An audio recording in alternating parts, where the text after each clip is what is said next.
దేవుడు ఎక్కడ ఉన్నాడు? అదే మా మొదటి ప్రశ్న. మహారాజా, ఈ పైడి గిన్నెలో ఏమున్నది? బంగారు గిన్నె లోపల పాలు ఉన్నాయి.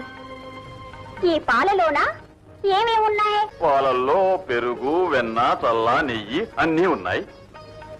పాలల్లో నెయ్యి, చల్ల, వెన్న, పెరుగు ఎక్కడున్నాయో దేనికి దాన్నే చూపించండి చూద్దాం. అన్నీ అందులోనే అంతర్లీనంగా ఉంటాయి. మరలాగే ఆ దేవుడు అంతటా అన్నిటా అంతర్లీనంగా ఉన్నాడు. దేవుడు ఏ దిక్కుగా చూస్తున్నాడు చెప్పగలిగితే ఇదే నా రెండవ ప్రశ్న. దీపం సెమ్మె. ఈ సెమ్మెలో పెరుగుతూ ఉండేదేమిటి? ఆరని దీపం. ఈ దీపం ఏ దిక్కుగా వెలుగు వెదజల్లుతూ ఉన్నది మీరు చెప్పగలరా మరి? ఎలా చెప్పమంటావు? ఈ సెమ్మెలో ఉన్న దీపం 4 ప్రక్కలా వెదజల్లుతూనే ఉంటుంది వెలుగులు. మరలాగే దేవుడు అన్ని దిక్కులా చూస్తూ ఉన్నాడండి.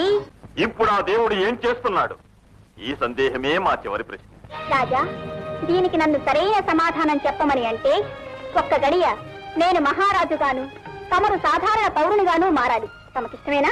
మహదానందంగా. ఎవరక్కడ? భటులారా, ఈ మహారాజును చెరసాలకు పంపించండి. ఈ అమాత్యని గంటేయండి. ఇప్పుడు ఇక్కడున్న ప్రజలకు అన్నం పానీయం ఏమీ ఇవ్వకుండా పప్పులు పెట్టండి. తల్లి, ఇదెక్కడి వేడుక?